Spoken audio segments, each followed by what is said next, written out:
Welcome to the Disney Parks Podcast with your hosts, Tony Casanova from DisneyByTheNumbers.com and Krista Joy from DisneyWays.com. Keep your hands, arms, feet, and legs inside the podcast at all times. And get ready for the Disney Parks Podcast.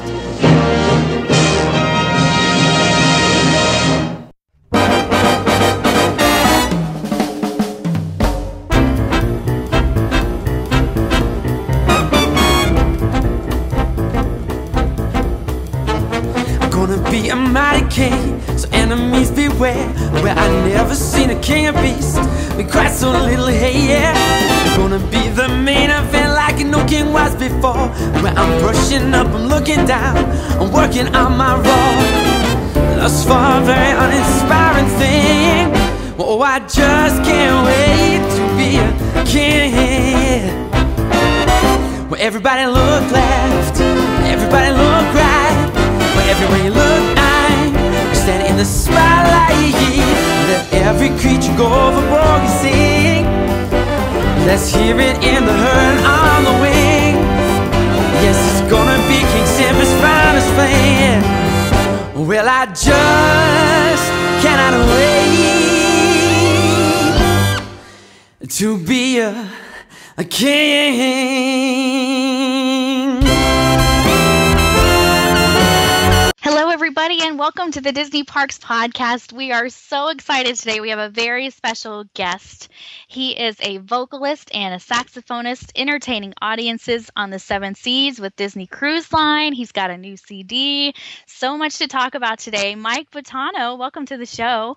Thank you very, very much. Good to be here. We are excited. Now, Mike, you had sent me Twitter message, this link, and it totally blew me away. I said to Krista, I sent her a message immediately. I said, we have to get this guy on the show because I am blown away by people's talents and skills that I cannot do.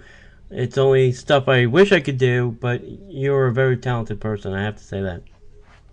Thank you. Now you're making me blush. I don't know what to say about that. Thank you. I really, really appreciate it. Yeah. Thank you.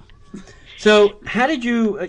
I know you have this album out, Smile, which we're going to link up to in iTunes, but there's a song track on here called the Disney Melody. So, how'd you come up with that idea to do this Disney Melody?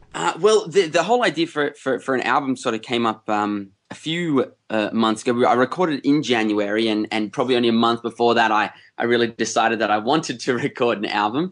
And I've been a Disney employee for the last 2 years. It kind of just made sense that having worked for the company for so long that I included some of my favorite tunes on the album, and I couldn't decide on just the one, so had to throw them all together and and put it into the one tune. Well, it's a great collection of some of the classic Disney melodies.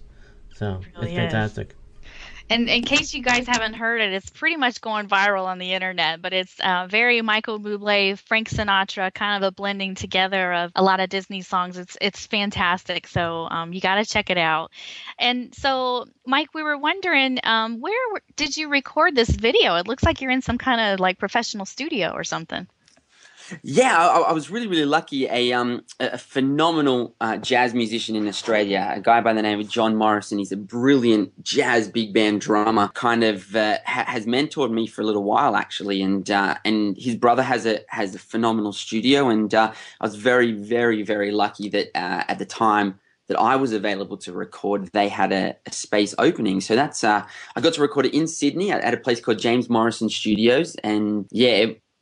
Just working in there with the caliber of musicians and whatnot was a pretty special project to undertake. So yeah, it's interesting. The arrangement doesn't seem like the Disney arrangement of music. It seems like it might have been rearranged a little bit to give it that big band feel. Did anybody kind of tweak the songs a little bit to give them a big band feel? Yeah, well, my one of my best mates, Ashley Carruthers, he himself and myself, as I mentioned before, have been working for Disney Cruise Lines for the last couple of years, and as part of our contract, we need to play a certain number of Disney songs every day, and very, very luckily, we get to kind of mix them up as we see fit. And after playing the same Disney songs over and over again, we just kept on mixing them up as much as we could. And that's kind of, I guess, where a lot of these arrangements began. Especially, I guess, the first one is I Just Can't Wait to Be King. And that one, we really kind of took it down this, I guess, more of a bluesy, it's pretty up-tempo bluesy sort of route. People really seemed to dig it on the ships. So when I was putting together the medley, it just seemed fitting that I'd kick it off with that number because it's kind of fun and exciting. Yeah, I do love that track, that piece in there. It's just... when I heard them, I said, all right, this is, you know what song it is, but it's not the same arrangement that I would hear on the standard soundtrack or the Disney parks or whatever. It was rearranged a little bit different to give it a whole different feel and vibe, and they really sound great. I was thoroughly impressed. Thank you again. So can you tell us about why you chose these particular songs? Are they your favorites? Are they the most popular ones that the audience is really responding to, or did they just mesh together the best? Yeah, I guess it wasn't so much.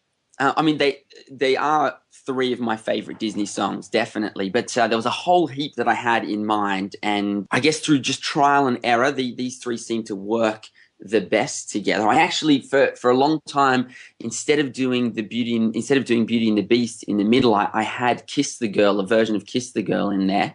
But Beauty and the Beast is actually one of my favorite Disney songs of all time. Beauty and the Beast was the first movie I ever went to see that my parents took me to at the cinemas, and I guess it's always been a favorite because of that. But yeah, the other ones, they just sort of ended up flowing nicely together. So obviously I unfortunately missed out on putting Kiss the Girl in there. I really wanted Bare Necessities as well, but decided not to have two from the same movie. But at the moment, I'm actually working on a second Disney medley, so which I'm hoping to have recorded within the month. So hopefully there'll be another one where I can throw in some of those other tunes as well. Yeah, we're looking forward to that for sure. Yeah, you should definitely do that because, the Disney audience gobbles up this stuff in massive chunks. They love anything that is not normal, a little bit different, it's not the same. They love that stuff, Michael. So I would keep doing it because the Disney fans will keep on coming. Indeed. That's the plan. I'll keep pushing for that. So hopefully everyone keeps enjoying it. Yeah. Now, there are other musicians playing besides yourself. You're doing the singing, right? Yep. Okay. So where are all the other musicians? Are they friends of yours or people from your cruise life? Yeah, well, the piano player is my very, very good friend, best friend in the whole wide world, Ashley. We've been friends since we were about 12 years old and have been playing music together on and off ever since. And of course, I spent a good 40 weeks of the last 2 years working with him on board the Disney Fantasy as a musician. But the other guys in the band, a lot of them are old friends that I've met either from way back in my band camp days when I was still at high school, or met at university, or are friends of friends that people have recommended as musicians. For example, the drummer on the track, Brody, who is absolutely phenomenal. I actually hadn't met him until the day of the recording. He was just a really good mate of some of my really good mates. He just loved the sound of the tracks and really wanted to jump in and give it a whirl. So I couldn't have found a better drummer at such short notice as well. So it was brilliant that he was available. It's fantastic. Now, going back a little bit, can you tell us about your work with the Disney Cruise Line and how that came to be and, how you feel about working on the ship in general? Yeah. Well, it's a bit of a sore spot at the moment because I just finished my last contract about a month ago, and I already miss it terribly. I'm really looking forward to going back. But I started working for Disney Cruise Line 2 years ago, and for that I was working as a teacher, as a conductor, and a university lecturer. And it got to a point where I missed playing. I missed singing. I missed playing my saxophone. I play the saxophone as well. I don't play it on that particular recording of the Disney medley, but on the album itself there's a couple of saxophone tracks on there. But I just missed performing, and so once again my mate Ash and I did a little video of us playing some some music. And the first people to pick us up actually were Disney Cruise Line, who called us up, and within a couple of months of posting them the video, we were on the Fantasy and kind of thrusted into the cruise life world for the first time ever. Yeah, so that was, kind of, and honestly, all I've been doing since for the last 2 years is working on cruise ships. Most of that time on the Disney Fantasy, but for a few other cruise lines as well. But the Fantasy is definitely my favorite. So what's life on the Disney Fantasy like? I mean, so you wake up, you have most of the day free because you probably don't do maybe work until later in the day, I assume, if you're doing musical stuff? Yeah. Well, I have, I like to think I have the best job on the ship, even better than the captain. I normally don't start work till about 5 p.m. and I normally work about 2 hours a day. Just in between the big theaters the big shows in the theater and in between the dinner break. Normally I work in the atrium, which is sort of a big 3-story room. There's a couple of bars there, and it's, I guess, the feeder area where you, if you're going to dinner, you'll go there first, or if you're getting a picture with one of the characters, you'll go there. We normally work in there and do our few little sets, and that's basically the day. Work 6 days a week, and the rest of the time I just live a very happy cruise life. And we're all jealous now. Wait, hold on. I have to get this straight in my head. You're on a cruise ship. Yeah. And you're only working 2 hours a day. Yeah. Oh, look, sometimes it goes to 2 hours and 15 minutes. Oh, all right. Well, that's it. Now I understand. So what do you like by the pool, having cocktails all day? Oh my God. You can't give away everything, Tony. Well, I do spend a lot of time at the beach. I do spend a lot of time out in the sun. But, I mean, it's great because I get to spend a lot of time working on other projects. So, for example, during a couple of contracts ago, I had the bit of time, so I started writing out some of the arrangements for the charts which are on the album. So it's great that I've got the time to sort of work on these other projects while I guess technically I'm still at work. There you go. He's a young man. He's using his time constructively. Yeah. He's working hard. I get it. I'd be on the Lido deck with a cocktail all day long too, so I don't blame you for that. I'm just, awesome. I just need to make sure that's what it was all about. Yeah, well, you know what? I wouldn't have it any other way. I had a question and it went right out of my head. I can't remember. Oh my God. How do you get a job on the cruise ship? Oh, well. All right, right. So you were talking about a Disney contract. So for the cruise ship, is it 3 months or 6 months that you normally work before you have to come up with another contract? What's the Disney? We're very, once again, being a musician is very, very lucky. We get a lot of say in what we do. We do a lot of negotiations with our contracts before we go on board. So we normally do, I guess, 10 to 12 week contracts, which is very short for a cruise ship. We like to do that, then be able to come home and do some other stuff before then going back again. And actually, to be honest, we've taken some big breaks in between each contract. So normally we can be gone for 4 to 6 months before we're back on the ship again. Okay. Yeah. So I mean, a lot for a lot of the other jobs on the cruise ship, it's not quite as. They're on for a lot longer amount of time. But even a lot of the other musicians are often on for 3 to 6 months at a time. But we like to keep our options open and as I say, be able to pursue those other goals that we've got, such as creating the medley, which has me talking to the two of you lovely folk. Yeah, so it's good to be able to keep a lot of things going at the same time. Yeah, because I've always heard that I think that the regular employees, restaurant or housekeeping or whatever, that their contracts are a little bit longer. I think 3 or 6 months. I think. I guess because they don't want to have to be retraining somebody every 10 to 12 weeks. You just come on, you play. You've already trained. They don't have to teach you a skill. Your skill is comes with you. You can play an instrument and you can sing. Well, also a lot of them that is also their full-time job, so they want to be on the ship for a lot longer periods of time. Because otherwise they'll be sitting at home not getting paid, so they'd much rather be on the ship making money. So for a lot of them, those longer contracts work out really, really well. And to be honest with you, working for the cruise line itself, Disney Cruise Line, they really, really look after all their employees, and you'll be very hard pressed to find someone that doesn't love their job there. They look after us, and they work hard, but they definitely enjoy a good party as well, the employees on the cruise ships. So, well, that's good to hear. You often hear, the negative press about how, life on the cruise ship can be really hard. So it's good to hear, and that some of them, or most of them, are very happy. That's good.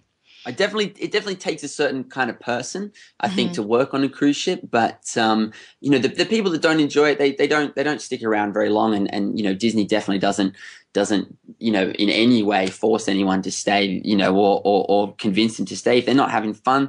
That's it. There's a lot of people that want the job on there, and so the people that are on board are a really fun, happy, great group of people to work with. I think at last count there's around 1,500 employees on the Disney Fantasy. So it's a good to have 1,500 very excited, fun people working on the same ship is a bit of a blessing. It's a great place to work. Yeah, that's great. So, Mike, what do you do about the issue of internet? It's almost impossible to get internet on a cruise ship. How do you get through? You know what? You'll find that as soon as we get into port, so I think for the Fantasy we do a lot of St. Martin, St. Thomas, a few Mexican ports like Cozumel and Costa Maya. The crew will generally jump off the boat as soon as they're free and go and sit wherever there's free Wi-Fi. So if you jump off the ship and you find a nice little coffee shop or some great like Mexican tacos or fajitas somewhere, there'll just be a whole bunch of crews sitting there and abusing the Wi-Fi. All right. So if you're looking for Wi-Fi in one of those cities, ask the crew. Crew member. Yeah. Because they know where all the good spots are, apparently. Just ask the crew where to go in general. They usually know the best places for food as well. Like the great places that are kind of.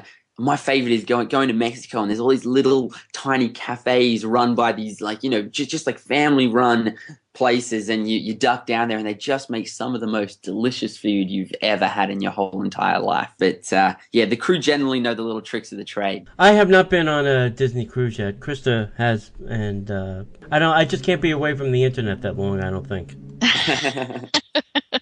My life is connected to it. Yeah, when they reimagined the Disney Magic, I did a little 2-night cruise. So I don't even know if you can count that, but so far that's my only Disney cruise. So we're looking forward. Hopefully you enjoyed it. Oh yeah, it was for a Disney fan. There's nothing like it. I mean, it's just you try to go on another cruise line after that, and it's just not the same. It's the best. Yeah. Okay, I think we're ready for the Oh My Disney quiz. Are you ready, Mike? Yeah, definitely. Shoot. All right, so this is rapid fire. We're going to ask a question. You can give a single answer, or you can give an answer and then qualify it with a sentence or a statement or whatever it is. You can say the first thing that pops into your head, however you want to do it. Okay? Okay. First question is, if you could hang out with any Disney character, who would it be? Oh, that's easy, because it would definitely have to be Belle, because she's just the greatest princess in the world. Aww. I like that answer. If you could ride only one Disneyland or Disney World ride for the rest of your life, what would you ride? Rock and roller coaster. Rock and roller coaster by far. I just sit on it continuously and never get off. Wow. It's amazing. I don't think we've had anybody say that. Usually people, if it's the rest of their life, they're picking something subtle like It's a Small World or Tomorrowland. You know what? If it was too much for me and that was the way I had to go as well, oh, what a way to go. Riding the rock and roller coaster over and over again.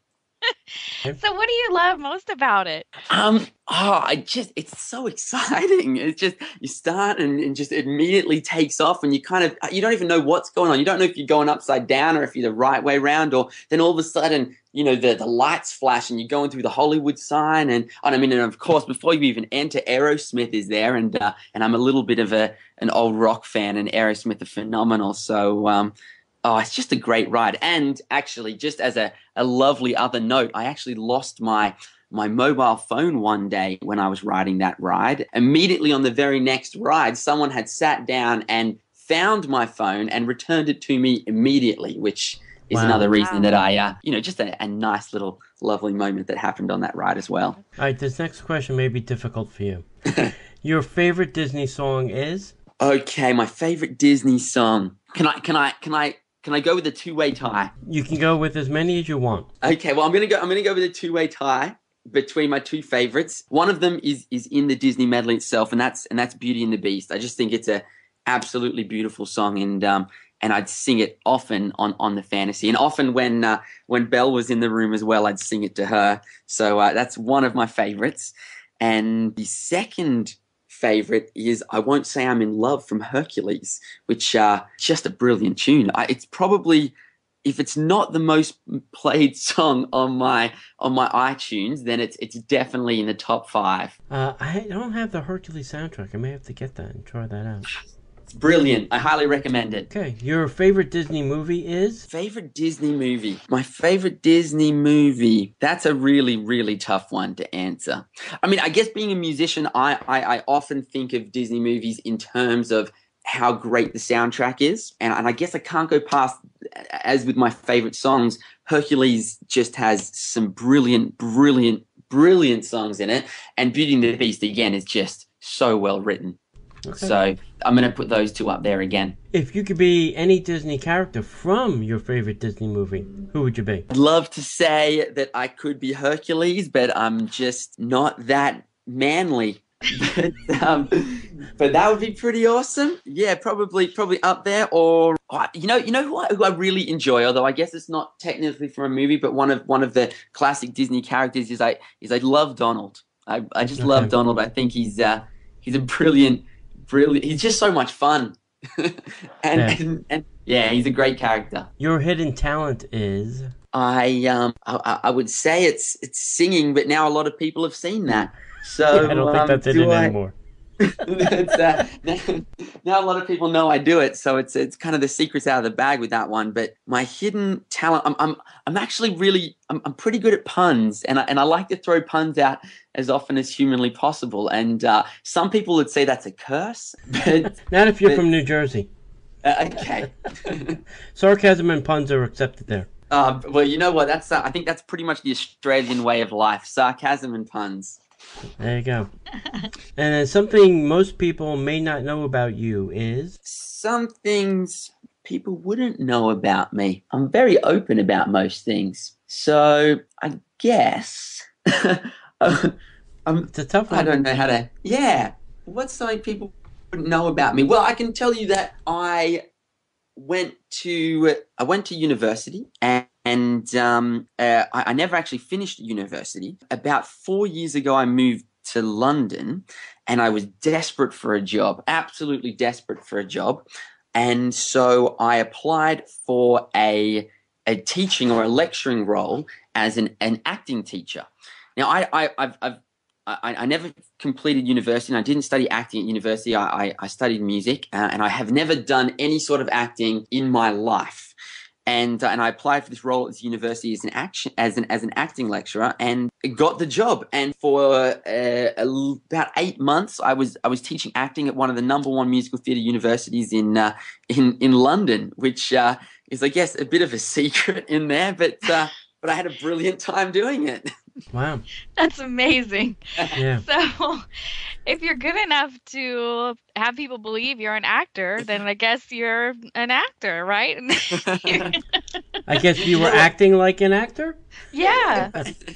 You know, there was actually, when I got into it all, there was a lot of similarities between acting, out, a monologue or something like that, and playing a piece of music. So I guess I was lucky that I'd already sort of done a lot of the stuff that I was teaching. I kind of already knew, but I guess I just had to adapt it to a different art forms. So yeah, but that was a lot of fun, and that was definitely something very different. That was And the last question is, your favorite Disney snack is? My favorite Disney snack.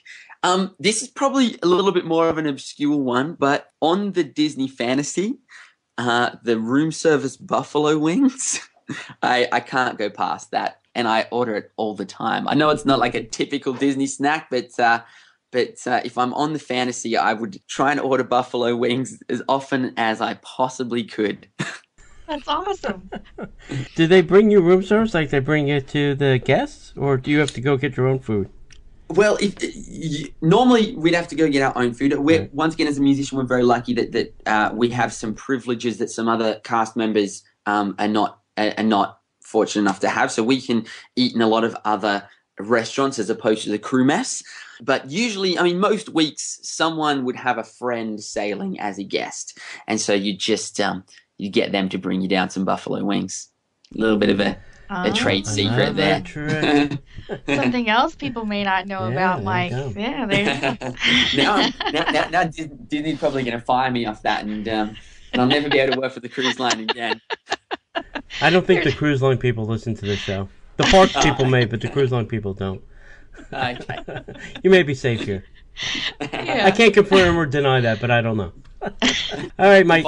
Where are all the great places that people can find you on the internet? Well, the place I probably update the most is my Facebook page. So you can find me on Facebook, on Twitter, Instagram as well. And my name for all of them, if you'd like to find me, is Mighty Manly Mike, which I guess was a name that kind of stuck from the earlier days of when I first joined the internet. Yeah, if you just go facebook.com/mightymanlymike, instagram.com/mightymanlymike, twitter.com/mightymanlymike, you can find me on there. Please come say hi and let me know what you think about the medley, because I'm really enjoying the compliments and enjoying people's as well. People have had a lot of suggestions about songs that they'd like me to do as well. So let me know, and I'll do my best to throw it in the next one.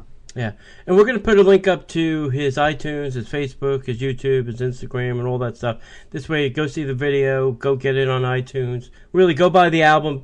You know, one question that I didn't ask you, and I should probably ask it now is, you know, I know you do it in the Bublé, Sinatra kind of style, but, you know, why those two? I mean, for me, an Italian-American living in New Jersey, there was Sinatra music playing in my house all the time. So, you know, for you, you know, why those? It seems like in that style.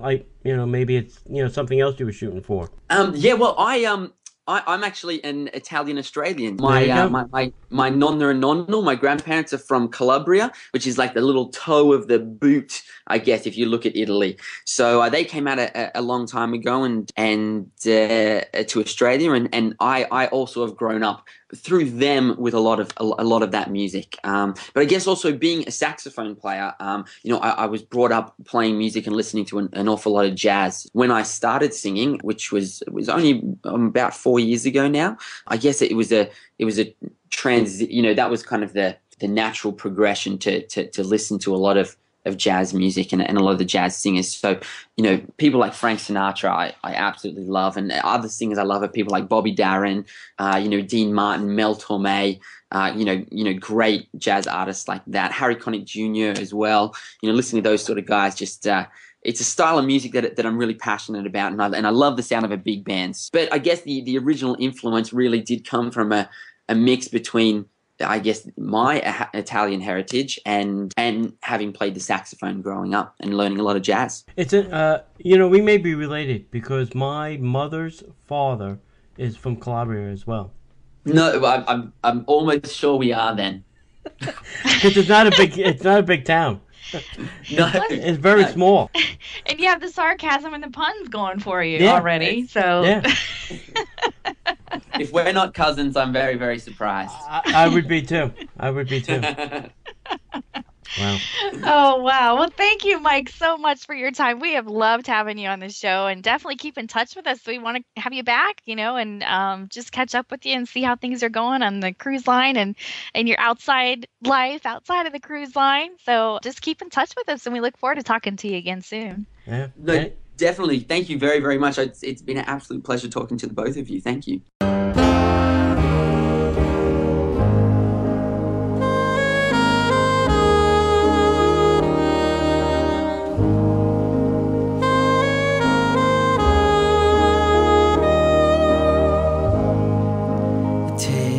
As old old as time, true as it can be. Barely even friends, and somebody bends unexpectedly. And just a little change, small to say the least, both a little scared, neither one prepared. Beauty and the ever just the same,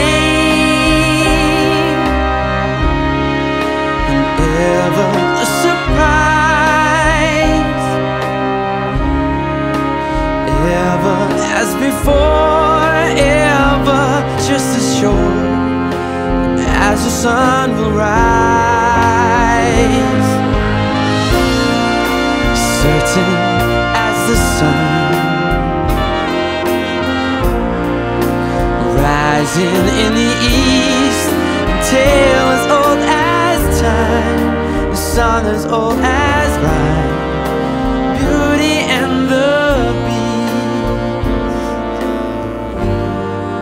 the tale as old as time, the song as old as rhyme, beauty and the beast.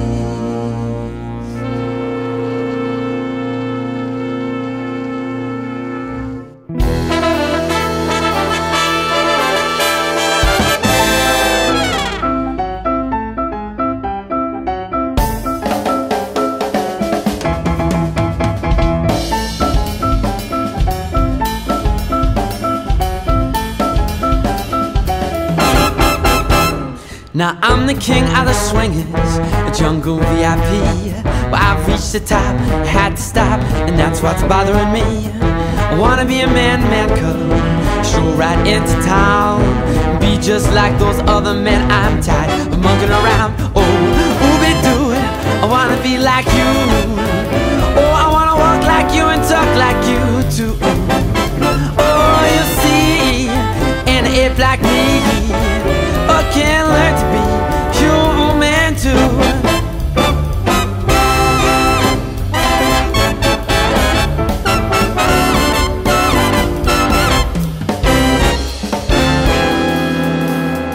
Don't try to kill me, man cub, I made a deal with you. What I desire is man's red fire to make my dreams come true. Give me the secret, man cub, tell me what to do. Give me the power of man's red flower so I can be like you. Oh, ooby-doo, I wanna be like you, but ooby-doo. Oh, I wanna walk like you and talk like you, it's true. Well, you see, an ape like me can learn to be human too. Oh, can learn to be human too. Yes, can learn to be human too.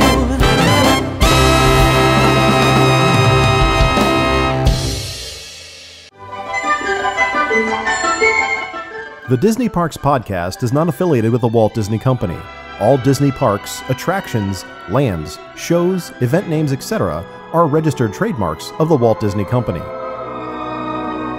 Like a bolt out of the blue, fate steps in and sees you through. One wish upon a star, you're